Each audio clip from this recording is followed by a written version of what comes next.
Golden Guardians has, two of my former teammates, Contractz and High. Should be pretty fun.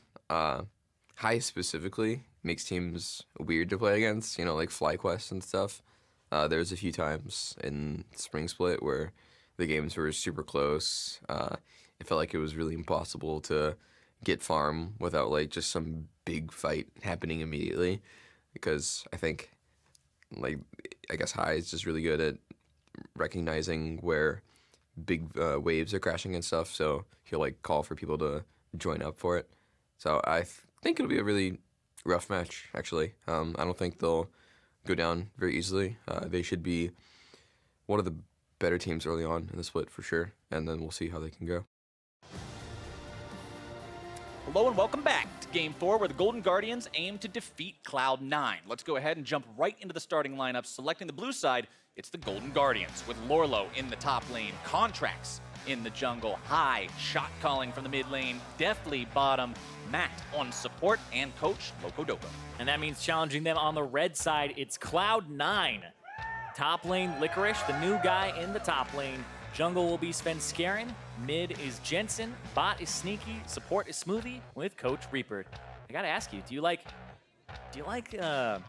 Svengen, or are you more of a, Svenskeren type of guy? I feel like Svenskeren probably has more synergy to it. Svenskeren. Yeah, because at least then you've got the first half of one name, the second half of the other name. The Svengen, it's two first halves. I don't know about that. But despite many Cloud9 fans leaving the offseason a bit disappointed, the new squad picked up a win on opening day. Yeah, they were able to take down Counterlogic Gaming, and despite the rough start from Svenskeren, he did come in clutch for them in the team fights with those Sejuani ultimates. But if you're talking about Svenskeren, now you gotta talk about the Gen and the Svengen. But let's see what Jensen had. He had a 3-1-9, 100% KP game on that Zilean. We just saw who he played Zilean in that same matchup and lose, but Jensen had control of that game. 100% KP from the mid lane, and you don't have to worry about that when he's going up against High. I mean, he's always been a powerhouse, but for two Golden Guardians, High and Contractz, this is their first shot in 2018 going up against their old banner in Cloud9. And these stats right here, he has only beaten Jensen a single time in the matchups that they have had. And look at that CSD at 15. This is really one of those highlight things where you go back and you think about when Cloud9 had High on it and then they replaced him with Jensen, was because they really wanted somebody who was a bit stronger mechanically in the mid lane to push them to international performances instead of that shot calling. This is the brains versus the bronze here, and who's going to end up winning this one? Because High yesterday, he did not have a good game either and was shut down. So Jensen, he can definitely prey on those weaknesses. And going into this game today, if you look at where a lot of people rank these two teams, if you looked at power rankings, if you looked at predictions, a lot of people were putting Golden Guardians towards the bottom end of the table, and people don't traditionally have Cloud9 as high as they've had them in past splits either, because, like we said at the intro here, they think, or it appears, that Cloud9 had one of the weaker off-season rotations. That's what a lot of people are saying. So both these teams have something to prove. Even though Cloud9 did find a win on day one, they found it after they came back, after CLG was ahead in the early game. So they really want to make a statement here against a team that a lot of people are predicting to be more towards the bottom of the standings. Yeah, and with Cloud9, though, come rain or shine, they always make it to Worlds. They always make it to the Worlds quarterfinals. And I think only missed out on missed out on quarters, I believe, a single time. And think about it again, they went to a game 5. They were one play away from being in the semifinals. And I gotta talk about Jensen here a little bit more, because he busted out the Zilean yesterday. And I remember a lot of the criticism towards him was he's a very selfish player last year. But then come Worlds, he's playing the Galio mid. He picked up Aurelion Sol when only Huhi pretty much played it in the North American LCS. And he's obviously putting in the work to improve as a player. And now I want to see how he does against High again. Well, especially on this. Oh, baby. We are going to get to see some Zoe. It finally manages to sneak past the ban phase. And sure enough, it is scooped up by the Golden Guardians. They will be playing that today. They did ban away Rengar, Ornn, and Zilean, really respecting what Jensen's able to do on that champion, as Kalista, Ezreal, Kog'Maw, all banned away by C9, heavy AD carry focus. Yeah, it's a very heavy AD focus towards Deftly, who is a rookie. And he's the only rookie on the team of Golden Guardians. So, and they aren't even picking their AD early. So it looks like they're just pinching that pool, and then they may potentially just let him take what he wants and then maybe counter. But AD carry doesn't feel like a role that you get a lot of counters later. And Tristana is still up, so I feel like that might be something you want to grab. Well, instead they'll grab the Tahm Kench along with the Ryze. We've seen a lot of Ryze in the mid lane, but with Malzahar open, people generally seem pretty comfortable playing Malzahar into Ryze. But you've already got the Zoe, which, see, Zoe is so often banned, and I so often just keep her out of my mind. Zoe's locked in, and it doesn't even register. I'm like, oh, I wonder what they'll pick mid lane, because Zoe is clearly banned all the time.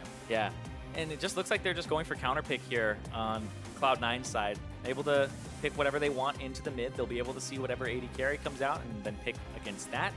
But it just seems like that's kind of the game they're playing here. Not trying to show any cards or go for power picks like a jungler or top lane here. And they're more focused on just winning those lanes and beating them with a counter strategy.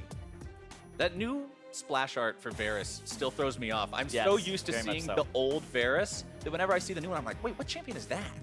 But they do lock him in for that bottom lane. They're also going to be picking up that Gangplank for the top lane. Again, we talked about this in the previous matchup, about how powerful he is with Kleptomancy, about how safe and effective his laning phase is, and we'll get to see what Lourlo can do on him here. Remember, the Gnar still is up and available. We saw Someday play that to great effect against Darshan's Gangplank just last game.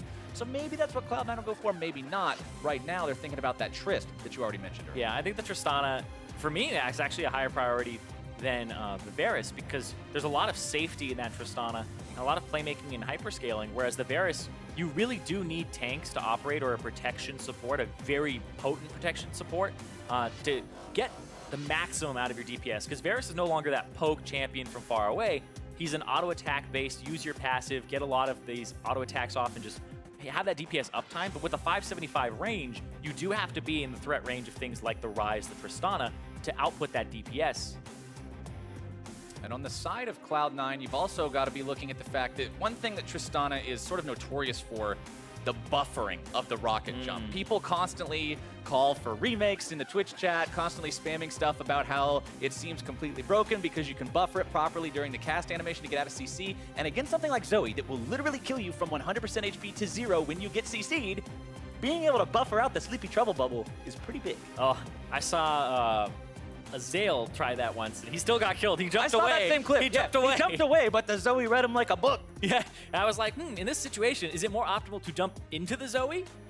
Probably. Mind games. Damage, the damage of the Battle Star goes up the longer it travels, so getting in your face probably better. But jump right into her and only lose 3/4 of your health instead. But instead of I mean, I'll take it. It's not an insta-give. Cloud9, they'll ban away 2 supports in the Alistar and the Braum. The power of the melee supports in the Relic Shield AD carry overheal fleet footwork meta, very, very potent, so they want to take some of that off the table. Gnar and Camille banned out by the Golden Guardians, looking at that matchup that might be difficult for the Gangplank, wanting to make sure Lourlo gets off the ground. Does he play Lucian? Lucian, Vladimir, there's a decent amount of picks that you could pick here into the Gangplank and have an okay time. The Gnar. He's smiling. Ooh, the Kled. Could he actually go for this? Yeah, the Kled. We don't see a lot of Kled. Yeah, we don't see a lot of it, though. Yeah. That's what... Okay. Kled locked in. Interesting. Kled's one of my favorite characters in League of Legends, man. He's so rambunctious. He's got some of the best quotes. I see a lot of similarities between the two of you. I'm going to take that as a compliment. But yes, I definitely think that this Kled is a little bit of a curveball here. It's more for the team and just engaging. I don't think they're going to throw in curveballs on Golden Guardian side. You can't just hover the ribbon when you've already got the Gangplank locked in. You're not tricking anybody, Golden Guardians. They will lock themselves in the Taric for some more team fight potential, and it looks like Jarvan is going to be the final pick there for Contractz in the jungle. For Svenskeren, I feel like you just take Sejuani here, and if you really want to mess things up, you go for a Gragas or potentially a Lee Sin. Ooh. That would be very sneaky focused in the protection, and I forgot about her. Oh, okay. Oh, she's been banned so much. Speaking of sneaking past the ban phases, we get both Zoe and Evelynn in the same game. It should be a lot of fun to watch between these two squads. Again, I'm especially going to be paying attention to High in this mid lane on what he can do with this Zoe. So often banned. Is this going to be the game where we see why it's banned all the time? Or maybe this encourages a couple other teams to let it slip by now and then. I do want to see how Jensen handles this champion that a lot of people have said is a little bit overtuned and very hard to deal with. But High, if you think about his shot calling and his rotations and his picks, that's kind of where he shines, is those skirmishes, right? Right. Even Sneaky was talking about it. High knows when to take those fights, and last year it was kind of up in the air with when he was on FlyQuest. It's like, are they going to take this fight? Because they recognized very quickly. And with Zoe, you can definitely catch people in rotation and can pop people very quickly. At the same time, I want to see what Svenskeren does about this Zoe pick, because Zoe's kind of deceptive, I think. Because when you get her ult, people are like, oh my gosh, she's got this 10-second little blink. It's like a mini flash. But the thing is, it brings you back to where you were. It's not true mobility in that it can get you away from something. Svenskeren on this Evelynn has a lot of kill potential. This champion's very dangerous in the jungle. I want to see if he sets up that tent in the mid lane, decides to camp out for a little while, and see if he can put that Zoe behind. Yeah, the Evelynn plus Ryze combination is actually incredibly scary. The root into the charm, very hard to dodge. And as Zoe, like you said, no true escape. We'll see what happens in this game where High and Contractz go up against their old team. Let's see if they can make the same kind of a statement that Afromu did previously, beating his old squad, taking down that banner that he came from. They'll definitely have their work cut out for them. The first game that Golden Guardians played of the season yesterday, not too impressive from them. Didn't go the way they wanted it to. This, their chance at redemption. Yeah, Clutch able to beat out the Golden Guardians in that matchup, and now we're seeing them up against C9 here, and I'm looking at those minion dematerializers. Ryze, Zoe, and the Taric have all ended up taking them. The Taric one is the one that stands out to me because he's not going to be making use of the extra damage to the minions that it gives you later. This is more for, I'm going to use minion dematerializer on a cannon minion to either give ourselves a better back timer, ruin the enemy's back timer and push under turret, or potentially roam. Those are the three ways that you would use the minion dematerializer. Whereas I think for the Ryze, you definitely want to get those minion dematerializers out quickly so that your EQ can kill the whole wave. And I love the fact that minion dematerializer has actually become a thing, because when Runes Reforged came out, that thing was the biggest meme in the entire Rune set. Everybody was like, what do I do? What do I use this thing for? What do I even do with this? But now they've kind of found the use for it. It's about the back timers, like you said. It's about more pushing capability. It's all just about those very subtle advantages that you can earn with it. We'll have to see exactly how the teams decide to go about using those advantages this game, as Contractz will be getting a leash from his bottom lane at his red. Sven will be doing the same thing at his red, but from his top laner. And those minion dematerializers, just talk about that one more time. The first time I saw it was there was a Ryze one trick in Korea that started it, and I was watching FLICKR play against it, and then from then on, people really just started to be like, oh, is this good? Is there a certain break point? And it definitely helps the Ryze roam, even though he was already quite good at doing so. But it helps him take those cannon minions out too. So nice stun there. Matt just not willing to let Smoothie walk up completely haphazardly, but Matt and Deftly going up against Sneaky and Smoothie. This is a sort of a fun matchup to see, because Sneaky and Smoothie have proven themselves as one of the duos to look out for in the bottom lane in the North American LCS, right? Like, these guys are an established duo, and they're going up against players that have not established themselves as a duo. I mean, you're looking at Deftly coming out of the Challenger Series. You're looking at Matt, who was on the Team Liquid roster in 2017 that did not see much success. Yeah. So if you're looking at this bottom lane, you're seeing a pretty generally considered successful bottom lane versus a very much unproven bottom lane. So for Golden Guardians, you want to make that statement. You want to say, here's the proof. You want to be able to take that to the bottom lane, especially the established one, right? Like Sneaky Smoothie. Sneaky's been around for so long. He's played, I believe he's the person who's played the most games on the same team in all of North America. So he's been on C9 for ages. Ever since C9 was a thing, C9 Sneaky was a thing. He just has been that constant presence on this team. It's been the rock for sure. And in this top lane, though, it's actually interesting because Licorice has Grasp. This is actually, I believe, one of the first Grasps that I've seen in the top lane. And, oh. Paddle Star with the Ignite. And keep in mind, that's not a real Ignite. That's a fake Ignite. It still does the same damage as a real Ignite. Yep, it still feels real, but it is not real. It is just a W. Oh, the fact that that is so powerful. And it's, like you said, it's the same impact of an actual Ignite. It just makes it so hard to play against. We'll have to keep an eye on exactly what High ends up getting from these minion drops. The one that's probably the most notorious for Zoe, one of the most frustrating ones to play against, the teleport. Yeah. If he should get the teleport and be able to get himself a great back timing or potentially even a rotation to another lane with it, that can really swing the early game in the favor of the Golden Guardians. Sleeping Trouble Bubble not going to hit on that one. Remember, the bubble actually has a very short range if you only fire it across normal terrain. You have to go through some sort of an obstruction, some sort of a wall, if you want it to have that extra range. Well, pistol versus pistol top lane. Yeah. Honorable duel. 10 paces. Yep, 10 paces. The clock strikes noon. Turn and shoot. Speaking of turning and shooting, Jensen can't turn, but High is definitely going to shoot. Man, when we changed the health bars too to the new updated look, and the fact that they shake whenever like big red chunk of damage, I shake too because it's disgusting. That one's got a sting. Contractz moving into the river, has to clear out both the normal ward and the zombie ward, drops down his own control ward to just keep a little bit of an extra eye out for Svenskeren. Yeah, and we see a decent amount of zombie wards here. I believe there also might be a zombie ward from Licorice on the top side because he placed a ward in his tri-brush and then it later had to be picked up by Contractz. And I believe Svenskeren has it as well. And Svenskeren also has a Spell Thieves. We see this on Evelynn, upgraded to Frostfang, very frequently. Because of the fact that you can just open up on somebody and you get those 3 Qs and you'll get all of that extra gold, and the Bandit passive, it helps you scale very quickly. And it doesn't even hurt you or hinder you in terms of damage output.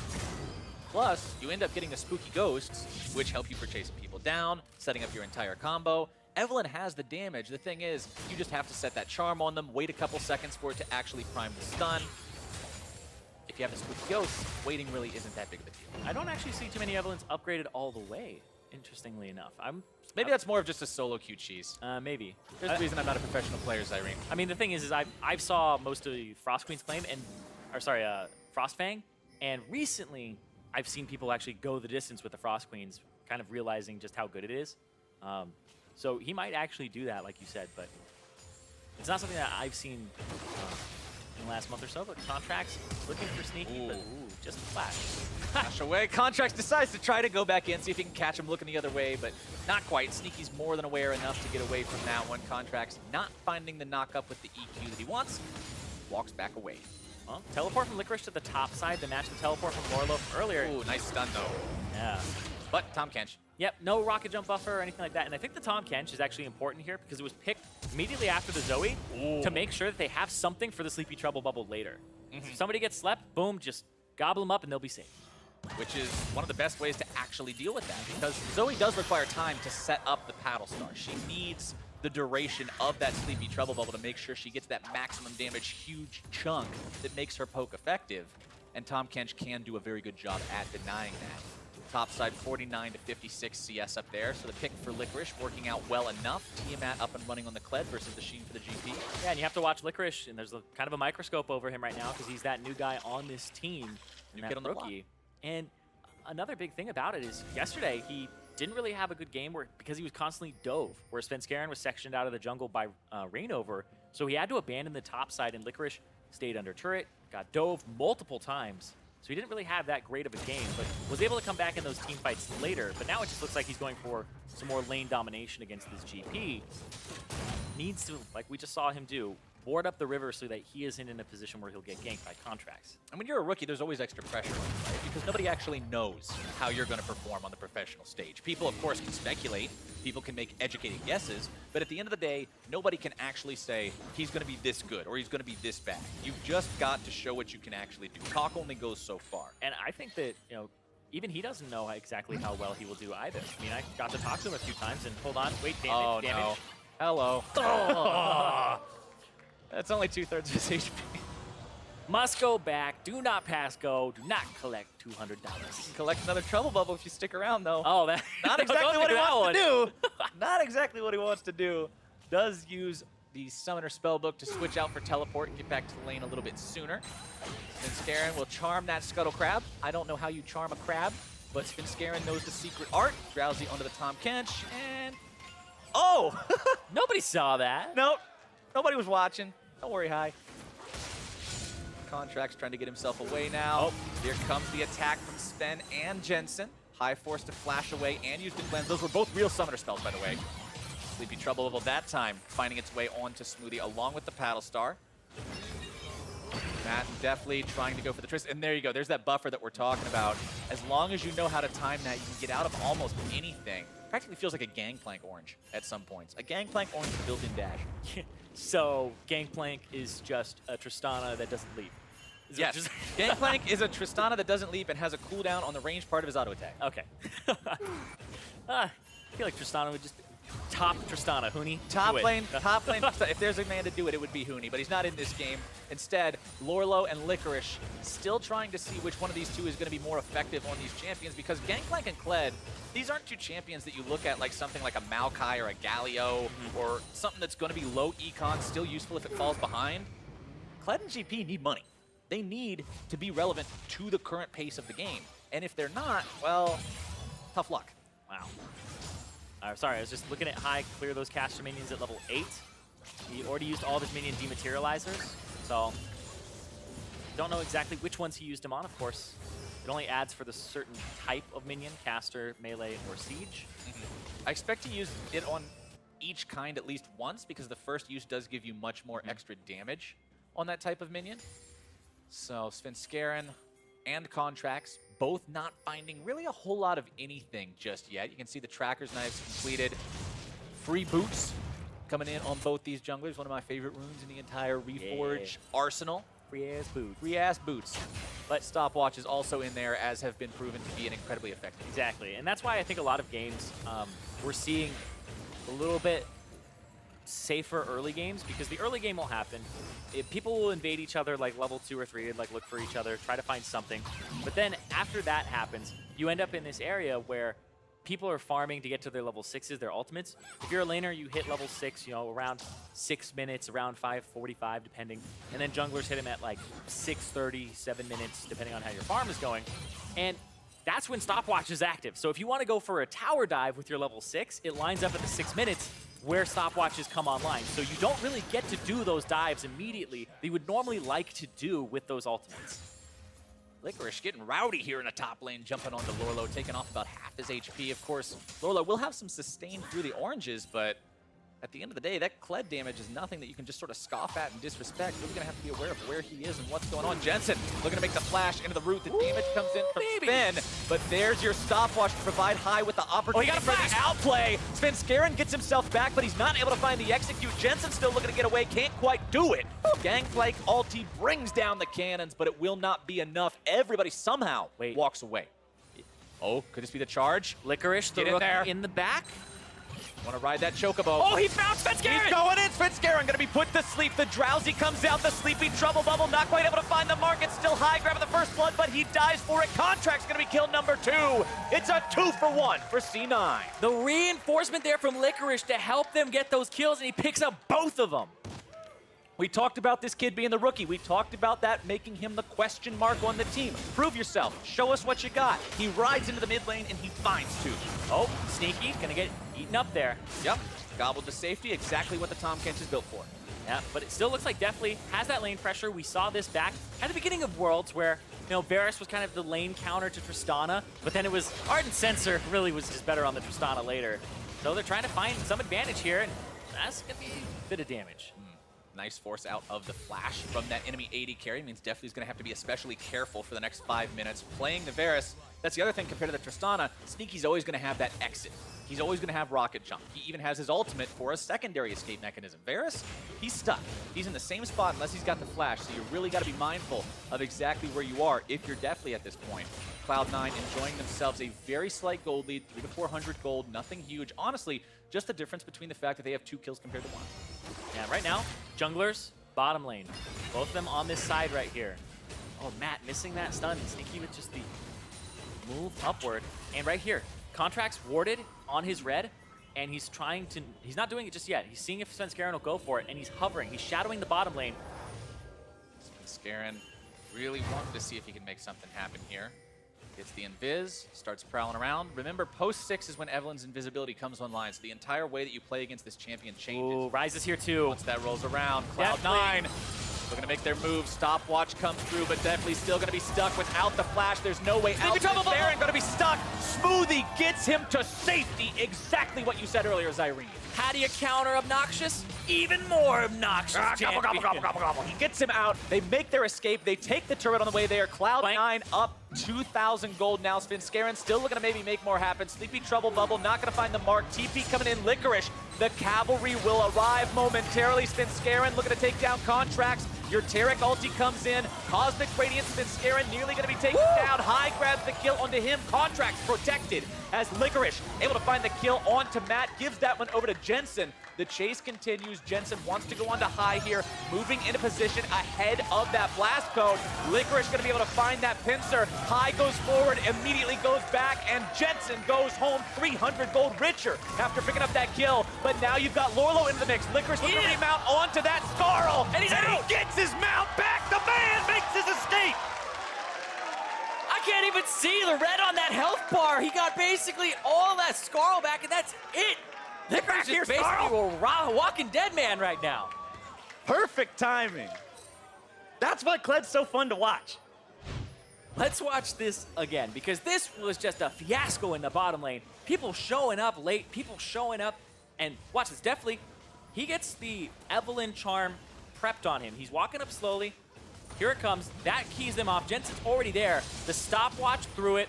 Contractz then wants to get a counter kill onto Svenskeren, but Svenskeren gets eaten up after getting hit by the Sleepy Trouble Bubble, spat out, and then the passive also heals you based on your AP. So he comes around the side at about half HP, plus that red buff giving him a little bit more regen, and they push forward, and then the TP comes out for the flank here. It's just a bait to set them up as you have Svenskeren. But look at that, almost full HP again. The fight reset on Evelynn is so strong, and the GP ultimate from Lourlo to assist, but Lourlo eventually starts TPing when he realizes he needs to get into this fight. But this was really, from a macro standpoint, just kind of a fight that it looked like Golden Guardians didn't want to commit to, and C9 were fully committed on it from the start. And that commitment pays off for Cloud9. They have themselves about a 3,000 gold lead now. 5 kills compared to 2. Still have that 1 turret compared to the 0 of their opponents. And Licorice, 2-0 and 2 on this Kled. It's an unusual pick. He's the rookie. He's the guy that you wonder about, but he's doing work so far here in this game. Cleaver along with the Tiamat. Contractz coming in to make sure High stays safe. Charm is down, but High's got the damage! And Lourlo's got the kill, the cannons from downtown. As now they look to maybe make it too. Contractz wanted to chase this one down. The Drowsy is there. Very nice. Ulti doesn't matter! High with the paddling. That's a paddling for sure, Flowers. High from downtown uses the flash that he picked up to extend the range, even when Svenskeren used the ultimate backwards to disengage. Golden Guardians find their fight. It goes fantastically for them. Lourlo now looking to go 1v1 against Licorice, but the Kled's too big. It's very hard to just fight him straight up like that. You're going to have to kite around. You're going to have to use the barrels and take those pot shots at him and take advantage of the fact that you can poke more. Yeah, this, once again, we're seeing these long fights. Dodges the Q from Ryze by ducking under, and right here, when that hits Jensen, he's a goner. The slam on top of the trouble bubble, extra damage, and then it was the GP ulti. And right here, let's see this. Out? No. Right back. Oh, that's dirty. I mean, people used to meme about, oh man, they killed me from a screen away. Legitimately, just pick more than Italy Nidalee Spears. Oh, wait. Flanking here from Svenskeren. Charm onto Lourlo. Lands his damage there. Flash away, enough to keep him safe. The ultimate not ready to go on Svenskeren, so can't finish that one off. Well, top side. Yeah, they swapped the lane away. Oh man, all these outer turrets are very low for Golden Guardians. They're about to lose their top, their mid is also low, and they've already lost their bottom turret to that play earlier. So C9 are still, even though we're seeing Golden Guardians have some scrappy fights and it's 4-5 in kills, it's this turret advantage that's really helping C9 out, and it will continue to help them as it looks like they're close to breaking that outer line. Golden Guardians have managed to hold that line for now, though, and that's the most important thing, right? It doesn't matter if your turret has 1% HP or 100% HP, it doesn't give your opponent's gold until it's dead. So Golden Guardians will hold on to that for now, at least, as they do pick themselves up the Rift Herald, giving that one over to Contractz. A 4-man Rift Herald. So very, very set on getting that for themselves so that they can at least get a turret back. And meanwhile, it's a frozen lane bottom. You have to watch out, though, because when your lane is frozen bottom, that means that you're putting your team at a disadvantage because that top laner can go roam to another lane and make a play. And you can see Licorice is already set up mid here to potentially follow up another root/charm combo that we've seen already happen multiple times. And I talked about it after Champions, like, that combo is so frustrating to play against. really difficult to deal with. Jensen not going to be stepping into the Sleepy Trouble bubble trap. Manages to clear out the ward without that becoming an issue. Finds the root, sidesteps the bubble once again. Takes high down below, about half HP. One more big hit should do it, but he can't quite find that. In goes Licorice, but that's not quite the distance he needed on the charge. Needs to retreat now to avoid the bubble into the Gangplank ulti, but they should be able to find the turret. One more hit will do it, but they can't find the opportunity to land that, as now Cloud9 just needs this next wave to fly. Yeah, they're going to bring all 5 people here mid. They're going to be like, everybody group up, hit this thing once. Boom, they're sneaky to get it. Sneaky grabs the damage there. Svenskeren and Licorice invading the enemy jungle. If there's wards down by Golden Guardians, it just looks like Licorice, because you cannot see Svenskeren through that invisibility right now. Sven will take that red buff for himself, provide him some extra regeneration, as well as make it more effective in combat. Baron spawning now in 4 seconds. Next Drake, currently alive, is the Cloud Drake, which hasn't been taken at all so far. That's the difference between this game and last game's, Irene. When Infernal spawns first, you get it. When Cloud spawns first, you don't hang around that part of the map too much. Yeah. I'm not going to go into a debate about, you know, the viability of Cloud Drakes and stuff, but it's very obvious that players really want the Infernals for the team fights, and the Clouds are something that they definitely prioritize turrets higher. And Licorice doesn't have ulti. He's just looking for a flank here, and it's a convergence by about 7 people mid. Rift Herald getting summoned by Contractz. Svenskeren here. High going to be jumped on. 4 versus 5. There comes your Jarvan pick. Cosmic Radiance going to be coming down. Licorice knocked off of his mount. Licorice nearly going to be taken down here.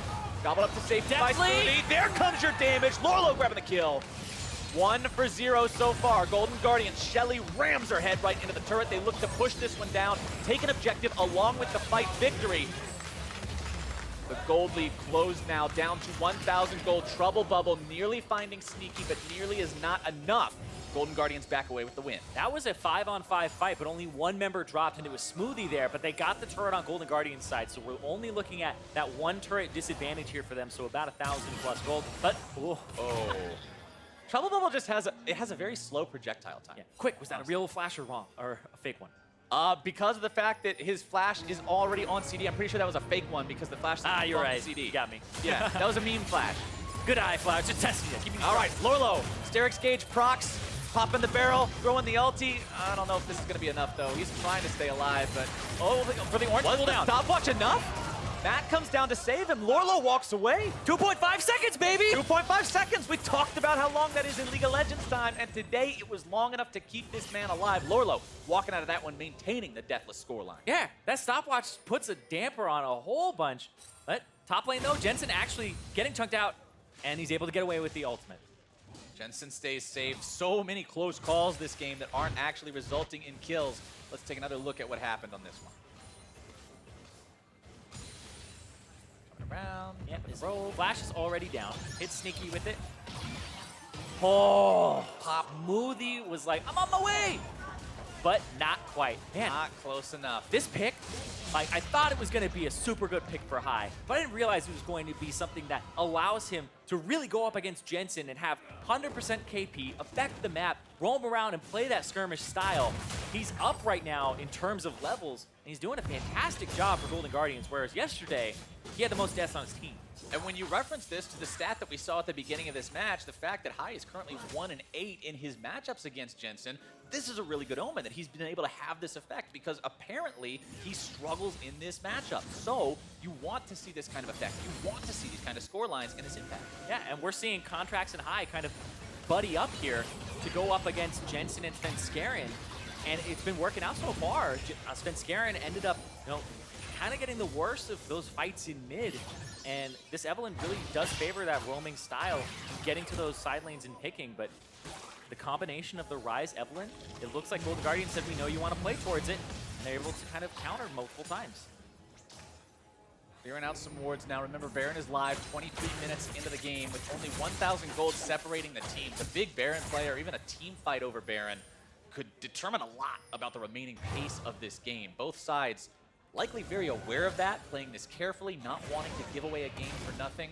I always look at League of Legends games as being decided one of 2 ways. Either you make a big play, you set yourself up, you find the success, or you let your opponent make a bad play.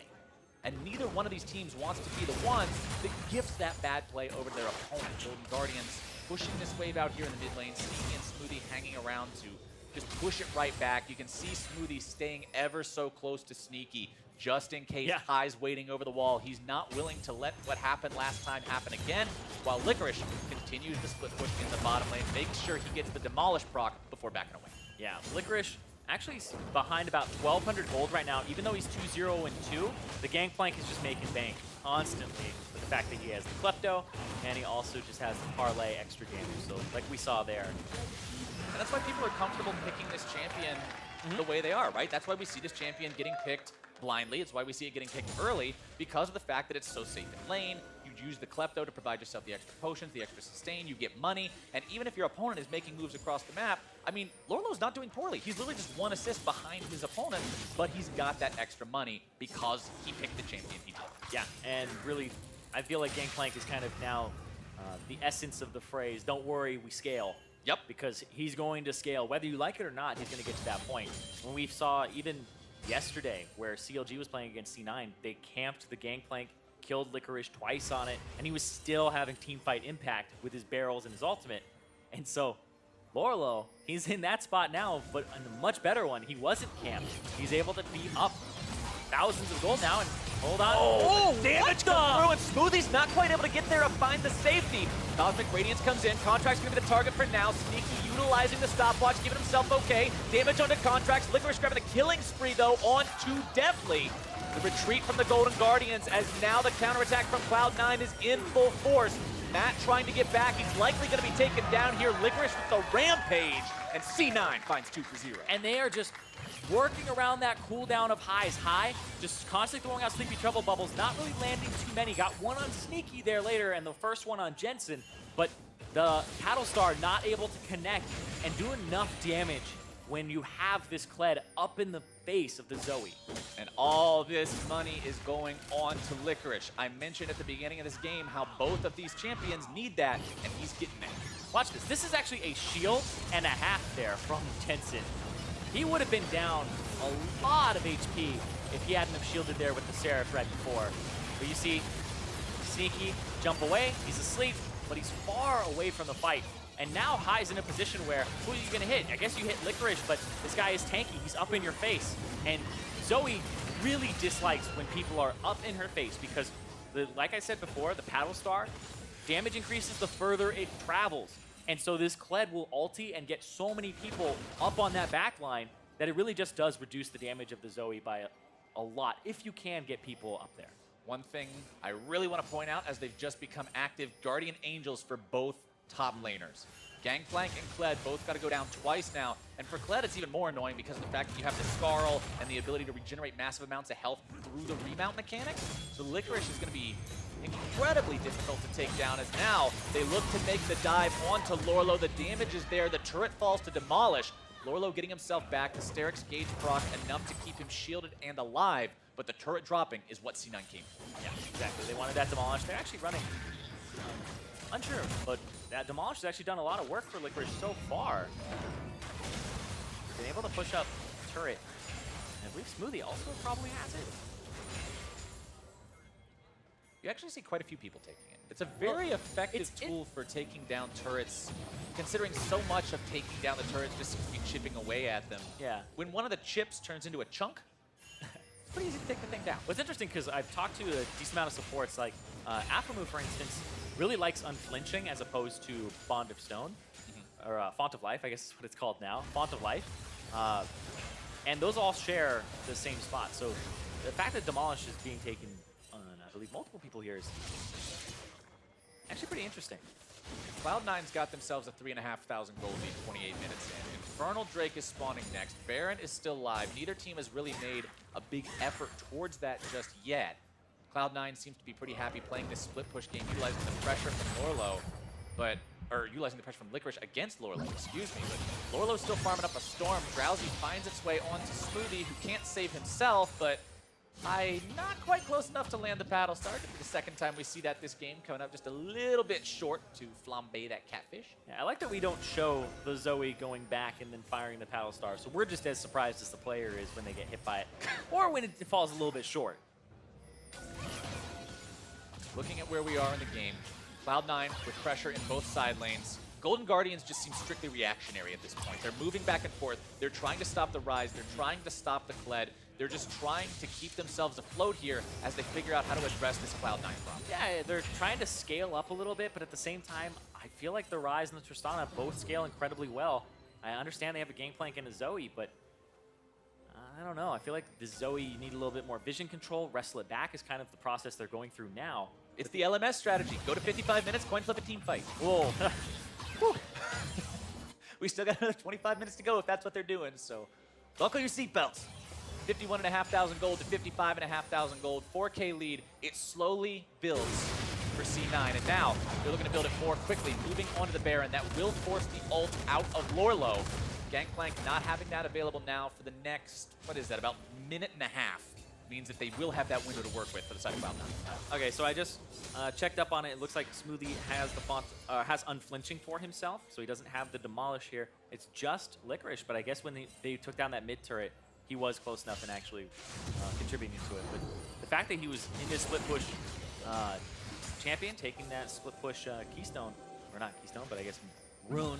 Normal rune. I gotta not call them masteries. Hold on, Smoothie. Cosmic Radiance comes down to prevent the counterattack. Is it going to be there in time? It will, to keep Matt alive for just a moment longer. Sneaky still able to grab the kill. Is now Lourlo going to have to be careful, finding himself here in the middle of the fight. Contractz looking to run back now as well. Licorice taken low by the proc on the Blighted Quiver from the rain of arrows as High tries to get back. Barrel to cover their escape. One dead on the side of the Golden Guardians. Cloud9, they have Svenskeren in position to maybe make a flank here. And he bought it. Good, tries to go for it. Drowsy going to be coming through, uses the ulti to get away. Smoothie there for extra protection. Svenskeren almost beats disaster. And he's going to go up to about, I would say, maybe 80% HP on Svenskeren. Just through the heal when it comes through. Oh, he actually attacked, so it's not going to work. But the passive, it heals you so much. This does give Sneaky the opportunity to solo down the Infernal. Yes. It's still a pretty big win for Cloud9, just from that. Yeah, able to push them off. And I like that Cloud9 are just going for straight-up team fights. We're seeing them force a lot. They're using the Kled ultimate. They're just rushing up because if you're grouping as 5, the Zoe is way less effective because she loves picking people off. You want to be able to just divide the map up and catch people in rotation, but High hasn't been able to do that for a while. The Tahm, Kench, when they're grouped up, able to save people, and also there's some shields that are coming through here too, with having the Seraph's Embrace for Jensen, as well as having the Zonias for himself too. The Farm Fest continues though. Golden Guardians, don't worry, we're scaling. Yep. Trying to get there. Gangplank, one item left to build. Yumu's Ghostblade now completed. Yeah, and I think you get to the point where you don't say, don't worry, we scale. You just say, we scale. You do have to worry at this point if you're Golden Guardians. You scratch out the don't worry part, because there is a reason to worry as Cloud9 continues to build leads for themselves, up to 5,000 gold now. Sneaky still looking to push further. High grabbing some damage onto him, and by some damage, I mean half his health bar. Oh, wow! That bubble had some stretch to it. That like had his but name on Jensen, the one who now gets captured, but the classic Ryze escape plan. Zonia's Hourglass into the Realm Warp means there's really nothing you can do about that. Yeah, it's the Zonia swimming pool. Just get him right out. Lourlo continuing to defend down here against Licorice. The thing is, once Lourlo gets to full build, he needs to be able to deal with Licorice. That's the thing. The Gangplank's farming. He's scary. He's strong. But if he still can't deal with the Kled, what's it worth? Yeah, and the Kled's more focused on team fights by far. Yeah. He's way focused on just getting in there. And here we go for flank. There comes your Kled coming around from behind with the charge onto High. Matt's going to be the first one to fall. High tries to stay safe. The root comes through. The kill will follow. Jensen taking that one. The damage down onto Licorice, but he will revive through the power of the Guardian Angel.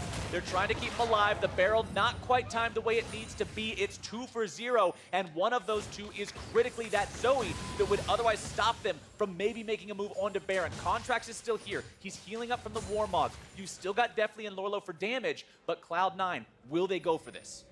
No. Jensen cleared the war. That'll give him some temporary vision, so they don't have to worry. And as soon as they know Svenskeren is on this side, all right, looks like he heals up to TP flank. 2/3. TP flank coming in. Jensen maybe in some trouble. Contractz, maybe their target here. Svenskeren needs to be careful, but he actually drops, not able to get himself away from danger in time. Jensen very low from behind. Licorice now with another flank of his own. Now on to Lourlo. Guardian Angel procced here. This one will not find value. Big difference in the payoff of these items for these 2 different top laners. Licorice saves his own life. Lourlo ends up just postponing his inevitable defeat here, as now Cloud9 still has themselves a man advantage. The problem is, when you don't have your jungler, Baron becomes very, very risky. Yep. They don't have their jungler, but at the same time, it may just be a bait. We'll see. Contractz is going to have to walk in and check. They're still doing it, though. It's just Sneaky did this yesterday, where it was him and Smoothie zoning people out. The AD carry zoning, incredibly powerful. He will not let Contractz anywhere near this. Sneaky is a monster right now. Wait. Thing is about monsters, though, Irene. You ever read a fairy tale? Monsters get killed. And right now, High is the hero of that tale, taking down the enemy AD carry. That'll at least add about 50 seconds to this Baron push that Cloud9 wants to start. Yeah, and the reason I said Sneaky's a monster here is he's doing the zoning strat, but he's also 3 levels up over Deftly. We'll talk about that a little bit later, but Licorice here, the flanks are perfect. The flank onto High in the back line forces the Zonias out of him that he had picked up, and then they're able to pick him up after they're rolling right over the Taric. And this GA, oh, not quite what you needed there. Smoothie has really been where he needed to be this game, except for that one sort of Mimi kill in the mid lane onto Sneaky had stopwatch then, too. Okay, so we'll blame Sneaky for that one. Yeah. So now we can say Smoothie has always been where he needed to be. He just trusted Sneaky too much. Exactly. Yeah. Smoothie's been on point with the Tahm Kench. This champion catches a lot of flack because he's sort of, people call him a fun killer sometimes because he always shuts down plays and people are always scared to do something against Tahm Kench. But a well-played Kench is just such an effective tool for making sure your team doesn't get collapsed on or jumped on. And for Smoothie, that's awesome. We talked about these guys, how these are an established duo, about how there is that trust there is that coordination, that synergy. And Smoothie, not just with Sneaky, but with the rest of Cloud9, has been there time and again. I got you, bro. Don't worry. Yeah, and so far has been, don't worry for C9. He's been doing great. Sneaky, level 17, Deftly still struggling. 15, 2 down right now. And Sneaky is now just pretty much at that almost full build. You will switch out that last item. Buy another DPS one if you want to get rid of that shield, but he's just a siege monster. The Tristana that I talked about outside the laning phase from the Varus, the counter doesn't really matter too much anymore. And with the Tahm Kench, even if you get caught by something, you're going to be fine. The Tahm Kench will be able to back you up, so Sneaky can play with a little bit more bravado and walk forward. And you've got these super annoying cannon minions that sit 1,000 range away and bombard the turret too, so even though it takes a really long time, they will just stand there and hit the thing over and over and over again until eventually it takes it low enough that Sneaky's confident that he can say, all right, I'll walk up and kill this in 2 hits. Yeah, this is a 1-2-1, but the Evelynn is going between lanes, and hold on, they're collapsing. Smoothie and Sneaky holding the line. Svenskeren on the flank. Contractz backing himself away, loses about half HP. High going to be rotating around now too, just in case. The top lane push is going to be shut down. Bottom lane push, no turret there to defend under. Svenskeren still hanging out between these lanes. Spooky ghosts.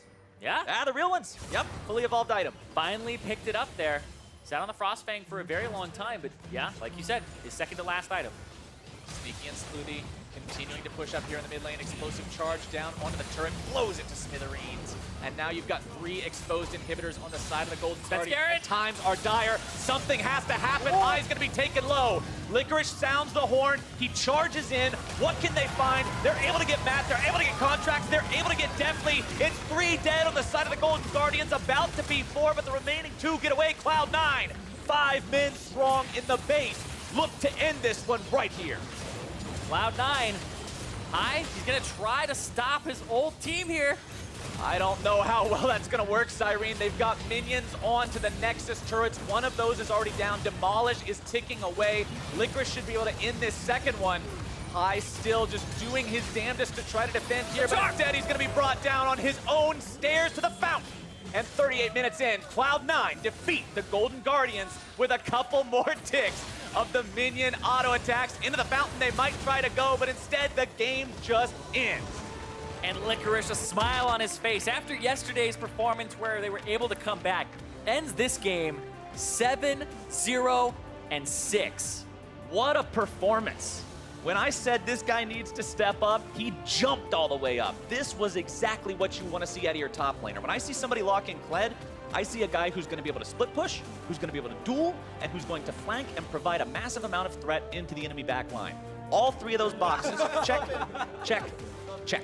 he did exactly what I wanted to see from that champion this game. I really liked the flanks, both the one that he had with the collapse with the ultimate, and then in that same fight later on, about 30 seconds later, he's TPing in on a flank. I'm really liking that type of style because this became a very scrappy, split push oriented game with the Ryze in one lane and then this just dominant Kled in the other. And I mean, we talked at the beginning of this about how in the offseason, some people were like, oh, Cloud9's offseason plans, these roster swaps, is this really good for the team? Is this really the direction they want to be heading in? A lot of people were big fans of Impact and were like, is this trade for Licorice going to work, trade out for Licorice going to work out?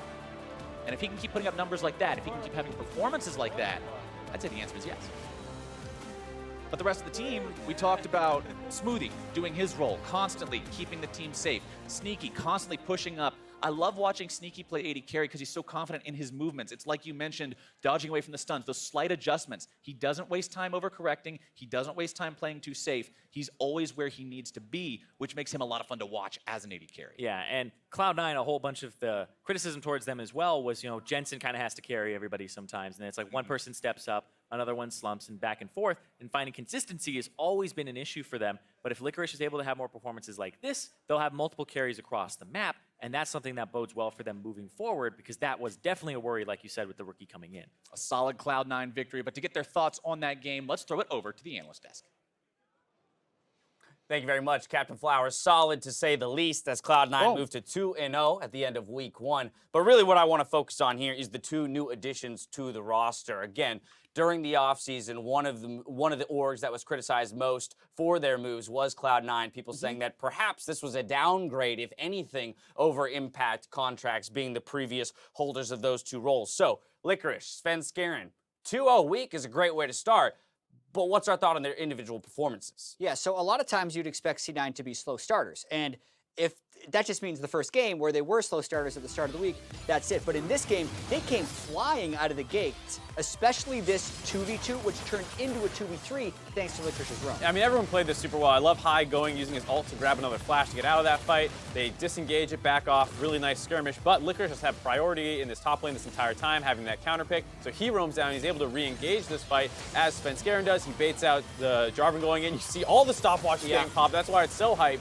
And they eventually go in and get the double kill off the back of the Licorice run. I mean, I gotta give props to the way that High played that. You called the DR for the pickup on the flash, but as well as the Drowsy on the stealth Svenskeren as he's coming in. I mean, just incredibly well played from all sides. But to your point, it's the rookie on the team that makes the veteran play in roaming down to the mid lane to secure a double kill right off the start. And he was in the disadvantageous matchup yesterday when he was getting invaded constantly by Darshan and Reignover. So he was very good to use that moment of pressure to make the roam, which doesn't happen often with rookie junglers. As soon as they're winning, they're like, great, it's not going bad.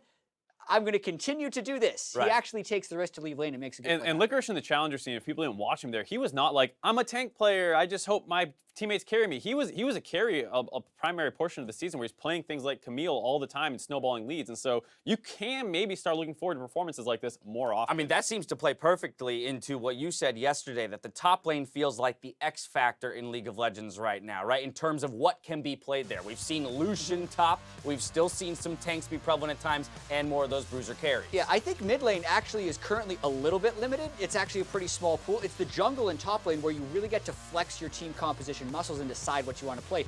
Look at the damage spread thanks a little bit to their team composition. I mean, but that's so interesting, right? If those are the 2 roles where we're going to see kind of the most diversity, it's almost a little bit of a scary thought that the 2 newest members to the team are the ones who are charged with, kind of filling that role. Yeah, but at least Licorice, so far, first test, passed with flying colors, obviously, plays GP, like you said, losing matchup, comes out okay after a little bit of abuse, but plays the rest of the game great. And here he has commanded the lane the entire time, and him and Sven showed a ton of synergy, constantly gaking down before finally breaking the game open like that. Well, a 2-0 week and a very solid performance from the rookie. Let's hear from the man himself. Time now to send it down to Evelynn, who's standing by with Cloud9's rookie. Thanks, guys. I am here with Licorice, and congratulations on your win. Yesterday, you were getting bullied, picked on a little bit by Clutch Gaming, but today, you break out the Kled, you floor everyone with it. You didn't die once. What's it like to start off your NALCS season with a 2-0? I mean, it feels pretty good. Like, the first day was a little bit rough. Like, they tried to focus top lane a little bit more than I expected, and we still came out with a win. And then today, they kind of, like, ignored top lane, so I was kind of left to do my own thing, so it feels really good. Well, you came straight from the challenger scene. Can you tell me a little bit about your transition from playing in the challenger scene to the NALCS? There's definitely been like a learning curve for sure. Like when we first started scrimming, I was kind of just running around and killing myself a lot, and we've tried to like fix that, and it's a process, and we're getting there. So, I mean, I think just like Reaper's been great at helping me like fix what I need to fix. So it's good. So can you tell me a little bit about your experience now just being on Cloud9, maybe more with Reaper and even learning from the team? I mean, coming into Cloud9, I was kind of expecting that I'd be like on Maokai duty, where I'm just like, I'm the new guy, you know, like give him a tank, he'll sit up there into the top lane. But Reaper's been like super good about, and I mean the rest of the team too have been super good about letting me play what I want and like kind of experimenting and just trying to figure out what's good. And they're not trying to like pigeonhole me into like a specific type of like play. So it's been really nice on Cloud9. Wonderful. Well, it sounds like you know what you're going to do, but how are you going to show the world that you are this new rookie coming in and you're here to win? I guess we'll just look for the 2-0 next week as well. Perfect. Well, thank you so much for this interview. And stick around because after we take a quick short commercial break, we're going to have Echo Fox versus Clutch Gaming. Svenskeren going to be put to sleep. The Drowsy comes out. The Sleepy Trouble Bubble not quite able to find the market. Still high, grabbing the first blood, but he dies for it. Contractz going to be killed number 2. Don't hit him. Now. No. Go. Black's already down. Hit Sneaky with it. Oh, Pop Smoothie was like, I'm on my way, but not quite. I need help. I'm low as fuck. I'm on Varus. Okay. Yeah, looking to. Varus is dead. Nice. I'm walking up to the guys.